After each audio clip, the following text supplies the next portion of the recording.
The Jewish Channel's Week in Review, the bus bombing in Bulgaria, Bob Costas keeping silent to remember lost Israeli athletes, and this young woman and her surprising website want to go to the state senate. It's the Jewish news that's changing your world right now in this episode of the Week in Review. Hello and welcome to the Jewish Channel's Week in Review. I'm Stephen I. Weiss. 5 Israelis were killed and 30 wounded last week after a suicide bomber attacked their tour bus while they were vacationing in Bulgaria. The Bulgarian bus driver was also killed. The 5 who died and were subsequently flown to Israel for burial were 4 men in their 20s, Amir Menashe, Itzik Kolengi, Maor Harush, and Elior Priest. The one woman who was killed, Kochava Shriki, had just become pregnant after years of fertility treatments. Among the injured were an 11-year-old child and 2 other pregnant women. The Bulgarian bus driver who was killed was 36-year-old Mustafa Kiosev. While news reports have suggested suspects over the past week, it seems clear as we go to air that authorities have not identified a specific suspect. Bulgarian authorities have said that the suspect had a fake driver's license from Michigan and that the attacker can be seen on security camera footage near the bus in the hour before the explosion, a white male with long hair wearing glasses. Israeli officials immediately pointed to Iran and Hezbollah as the sources of the attack. Various media reports have cited anonymous American and Bulgarian officials making the same claim. Iran denied responsibility. The bus bombing comes after a series of attacks or attempted attacks on Israelis around the globe in recent months, all of which Israel has suggested were launched by Iran. They were listed in a statement from Israeli Prime Minister Benjamin Netanyahu as Thailand, India, Georgia, Kenya, Cyprus, and other places.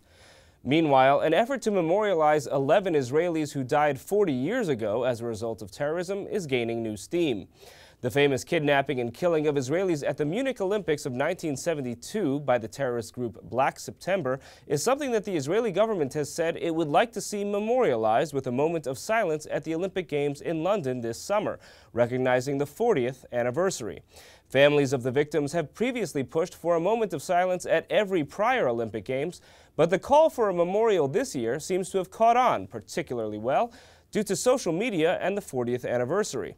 The International Olympic Committee has said it will not hold a moment of silence, but the vast majority of those watching the Olympics may well get one anyway. NBC sportscaster Bob Costas has said he'll make his own moment of silence live on the air during the opening ceremonies.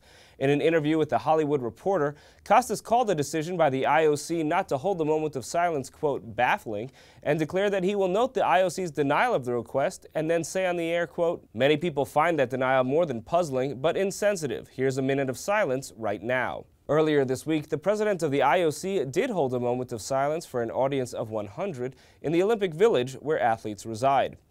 The issue has also become political as first President Obama and then Republican presidential candidate Mitt Romney called for the IOC to hold the moment of silence. Romney had been chief executive of the 2002 Olympic Games in Salt Lake City, which was the 30th anniversary of the attacks, and did not at that time support the call for a memorial. Speaking of political divides, there's a race for state senate in Brooklyn that's caught a lot of attention after the young female Orthodox Jewish candidate launched a website that surprised a great many political observers. Meredith Gansman reports. My website, just because it's not red, white, and blue doesn't mean it's not substantive.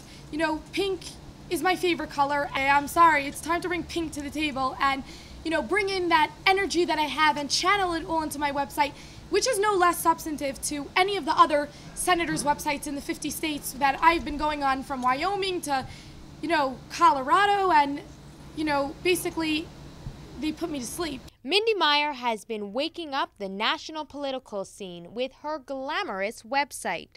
It's pink, it's shiny, it has pop music, and a leopard print diva headline. It features photos of the candidate dressed up as the heroine of the popular book series and movie The Hunger Games to send a message that poverty and unemployment are a priority. Much of her approach to politics is inspired by Elle Woods, the fictional heroine of the film Legally Blonde. I feel comfortable using legal jargon in everyday life.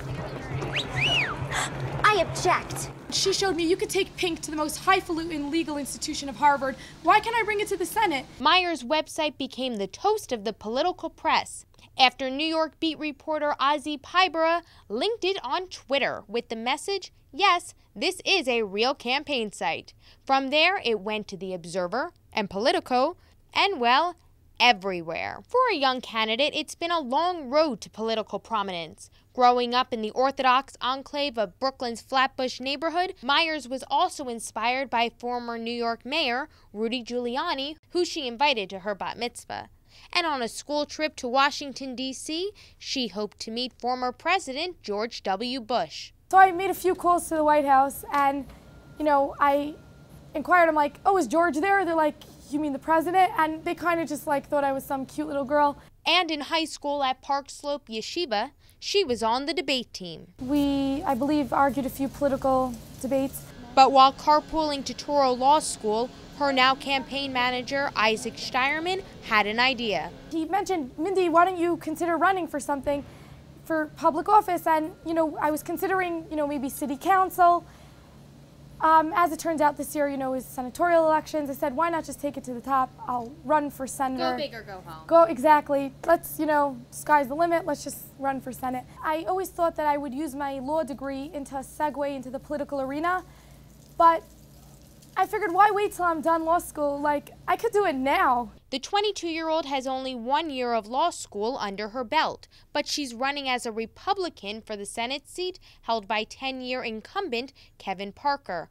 However, she sees her relative lack of experience as an asset. There's no experience in corruption, so that's how I feel about that aspect of it. And that youthful approach extends to campaign strategy as well. Behind me is Mindy Myers' campaign office. And unlike most, there are no flyers outlining her platform. There are no posters with her face splashed across it.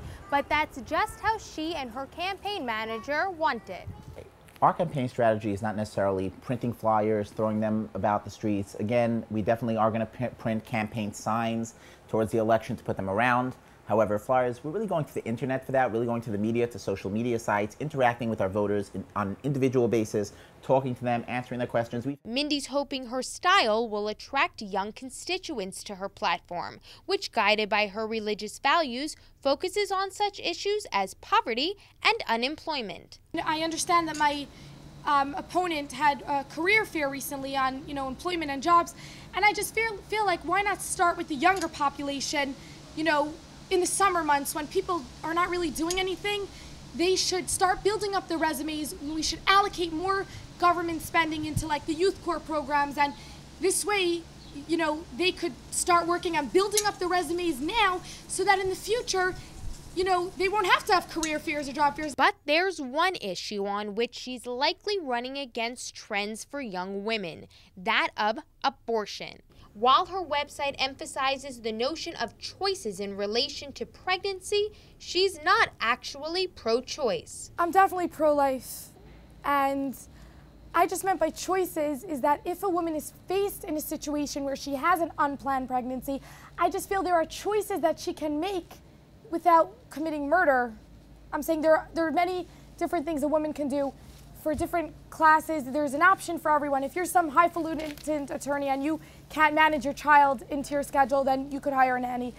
If you don't have the means or the family to take care of your child, even if it was an unexpected or unplanned pregnancy, there are other families out there that would be happy to provide your children with what you cannot provide them with, and you could give them up for adoption.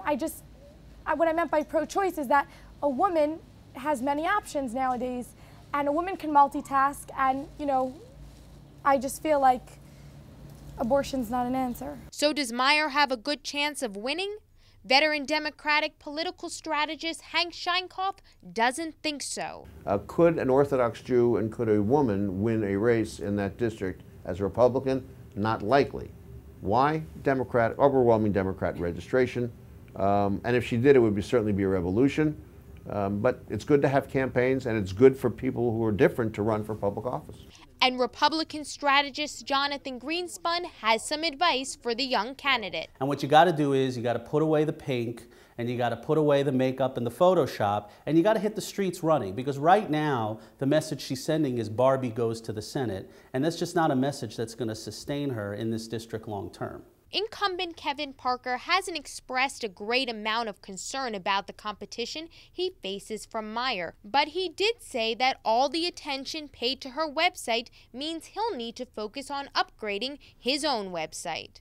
But Meyer has a message for Parker. He won't be beaten on website design. So listen, Kevin, honestly, you are getting a little nervous. I know that because the comment you made, I need to up my game with the website. Like, you want to have competition on a website? Focus on your constituents while you are a senator, that's first of all. But if you want to go there, I could take it to the next level. You want to see a cooler website? Please, I'll show you a cooler website. Also, the most that he could bash me about is that, you know, about my pink. And with the pink website as a rallying cry, Meyer assures me that she's in it for the long haul. Because that's not what it's about. I think I can take this election till the end, and I will. One can only wonder what the end will mean for the future of campaign website design. In Brooklyn for the Jewish Channel, I'm Meredith Gansman. Thank you, Meredith. Christian Needham contributed to that report as well.